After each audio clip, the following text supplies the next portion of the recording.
The Comanche Indians' Way of Life, observed by Captain William Banta, Texas Ranger. The Comanche Indians have a unique form of worship. They believe in a great spirit and are taught religious principles from infancy. They believe in future rewards and punishments, and also that they can atone for their sins in this life. I have witnessed one such ritual firsthand. Each year, they set up 2 posts in the ground, about 3 feet apart. During the ceremony, they pierce holes through the skin on each side of their body, draw a small cord through, and tie it to the posts. Then, they sing and dance until the cords cut their way out. This is considered sufficient punishment for their sins over the past year. The tribe also worships by kneeling and repeating words in their own language, a chant only they understand.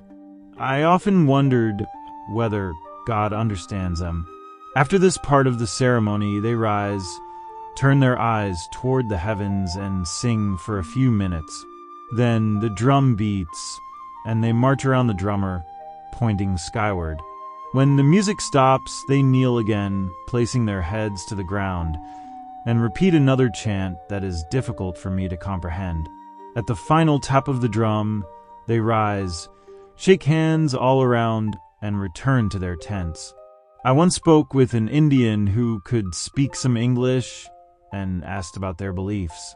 The man explained that they believe in future rewards and punishments. When asked if he believed in God, he replied, "Me believe in good spirit." I then asked, "Do you believe in resurrection from the dead?" He answered, "A good Indian die, he come alive again. Come in a good land, plenty game, all gentle. No snake, no sika, no fighta, no colda, no hoda. No die anymore. And what about the bad Indians? Bad Indian die. Come alive again. Come to a bad land. Machi fights, machi snake, machi colda, machi hoda, machi sika. Game wild. No plenty game. No nothing good. Who told you this? My father telly me. Me telly my boy. My boy telly his boy. Such is, in brief, their tradition. When an Indian dies, he is buried with his gun or bow and arrows, tomahawk, butcher knife, and 3 days' provisions, as well as flint, steel, and tobacco. Among these Indians are medicine men who carry pouches filled with herbs and roots. They visit the sick like our doctors, but use teas and natural remedies instead of calomel. They have a deep fear of bloodletting and often steam their patients to sweat out fevers. Their method of preparing food is simple. They boil water in a vessel, add finely chopped meat and ground corn, prepared by rubbing the kernels between 2 rocks until finely pulverized, and season it with an abundance of red pepper. When cooked, they pour the food into a basin, sit in a circle on the ground, and take turns eating with a single spoon made from buffalo or cow horn. A large pipe follows the spoon until the meal is finished. One of their favorite dishes is grasshoppers.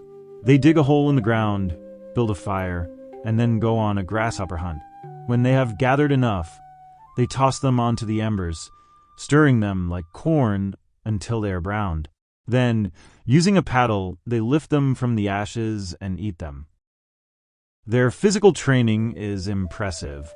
To build endurance, young warriors run each morning before eating. A stake is set 1 mile east of camp, and as the sun rises, the young men run toward it, increasing their speed as they near the post. After reaching it, they walk back leisurely. This practice strengthens their eyesight and develops stamina. When hunting on the open prairie, they use clever tactics to approach deer or antelope. Sometimes, they attach tall weeds to their belts to conceal themselves and creep slowly toward their prey. Other times, they wear animal hides to blend in. Their skills and way of life allow some to live to an old age.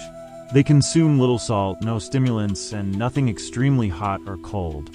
They eat only when hungry, relying mainly on meat, wild fruits, and nuts like pecans and acorns, which they gather and store for winter. The elderly are well cared for by the younger members of the tribe. Some claim to be over 100 years old, and their teeth remain strong even in extreme old age. I encountered one white man among them during the treaty negotiations at San Saba in 1852. He called himself Nick Miller and avoided interaction with other whites. He dressed, lived, and behaved like the Indians, but his hair, beard, and facial features revealed his true heritage. The tribe claims they were not defeated by force, but were starved into signing the treaty. They insist the land was theirs, and the destruction of game by white settlers forced them into peace. Since the treaty, they have roamed idly from town to town, trading ponies, bows and arrows, baskets, and beadwork to the whites. They sell most of the clothing issued to them by the government and continue to wear their traditional dress. They breed and sell small horses for $5 to $10 each. Some of their young men and women attend school and learn to read and write English, though the older generation rarely speaks the language and remains sullen toward white settlers. Their training in archery is remarkable.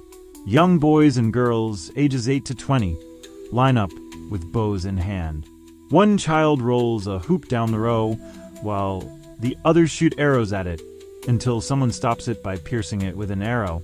Another game involves shooting at a nickel wedged into the end of a split stick planted in the ground.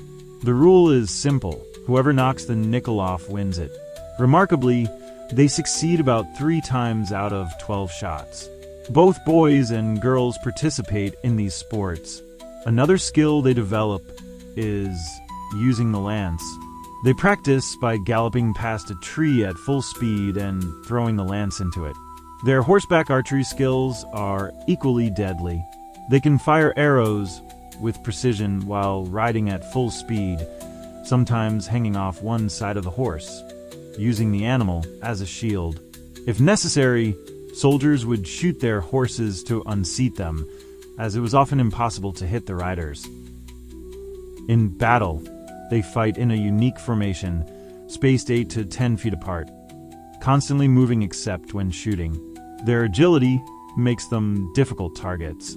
The best weapon against them is a double-barreled shotgun, as hitting them with a rifle or pistol is nearly impossible. When they see their enemy reloading, they charge with terrifying war cries. However, a bold stand with well-placed shots often forces them to retreat. They are fiercely protective of their wounded and dead, rarely leaving them behind. If a warrior is too injured to fight, he is carried to the rear, and little attention is given to him during the battle. If they must retreat, they hide their dead and wounded off the main trail, returning later to bury or retrieve them. Their method of carrying the wounded is simple. 2 poles are tied together with a blanket stretched between them, and 2 men carry their fallen comrade.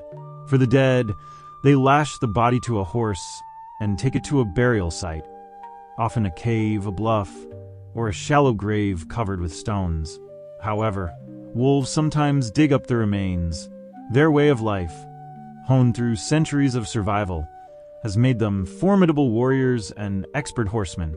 Their battle tactics, endurance, and ingenuity make them among the most skilled fighters on the American plains. Thank you for watching. Please like, share, and subscribe for more of this content.